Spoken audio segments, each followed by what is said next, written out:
السلام عليكم ورحمة الله وبركاته. الحمد لله رب العالمين، والصلاة والسلام على سيد المرسلين محمد وعلى آله وصحبه أجمعين ومن تبعهم بإحسان إلى يوم الدين. أما بعد، أعوذ بالله من الشيطان الرجيم. بسم الله الرحمن الرحيم.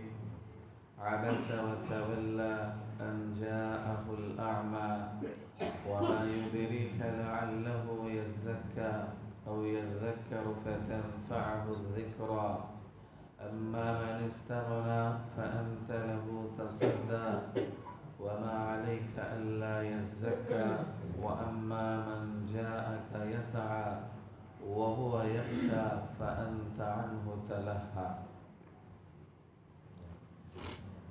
معزز سامعین کرام، آج میں نے آپ لوگوں کے سامنے قرآن کریم پارہ نمبر 30 سورہ نمبر 80 سورہ عبس کے شروع کے 10 آیتوں کی تلاوت کی.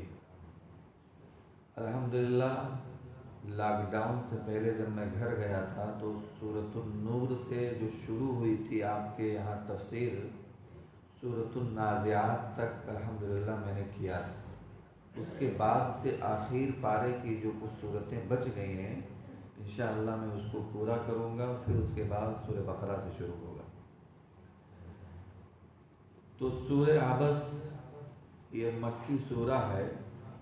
اس میں 42 آیات ہیں اور ایک رکوع ہے. اس سورت کے شروع کے آیتوں کی شان نزول ہے، کس کے بارے میں یہ آیتیں نازل ہوئی ہیں. تو تمام مفسرین کا اس بات پر اتفاق ہے کہ یہ سورت کی جو شروع کی آیتیں ہیں صحابی رسول حضرت عبداللہ ابن ام مکتوم رضی اللہ تعالی عنہ کے بارے میں نازل ہوئی. ایک مرتبہ اللہ کے نبی جناب محمد رسول اللہ صلی اللہ علیہ وسلم کے پاس میں صنادید قریش بیٹھے ہوئے. قریش کے جو بہت بڑے بڑے لیڈر تھے، سردار تھے، امیر لوگ، چودھری لوگ، سیٹھ لوگ تھے نا، وہ اللہ کے نبی کے ساتھ بیٹھ کر کے باتیں کر رہے تھے. اللہ کے نبی ان سے گفتگو کر رہے تھے، انہیں کچھ دین کی باتیں سمجھا رہے تھے، اسلامی تعلیم کے بارے میں آگاہ کر رہے تھے، بتلا رہے تھے.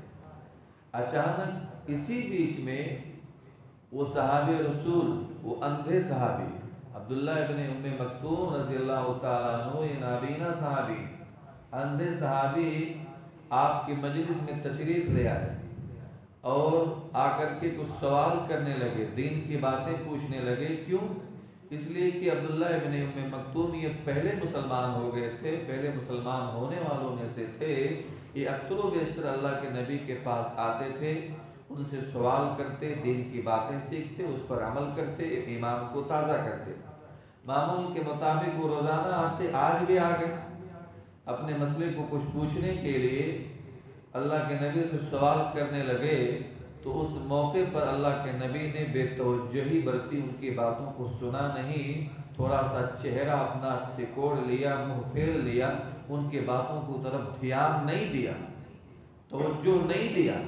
اللہ تعالیٰ نے اپنے آخری نبی جناب محمد رسول اللہ صلی اللہ علیہ وسلم کو ڈانٹ فٹکار کر کے، یعنی تنبیہ کے طور پر، ایک ڈانٹ کے طور پر یہ آیتوں کا نزول کیا کہ اے نبی آپ جو کر رہے ہیں وہ غلط کر رہے ہیں.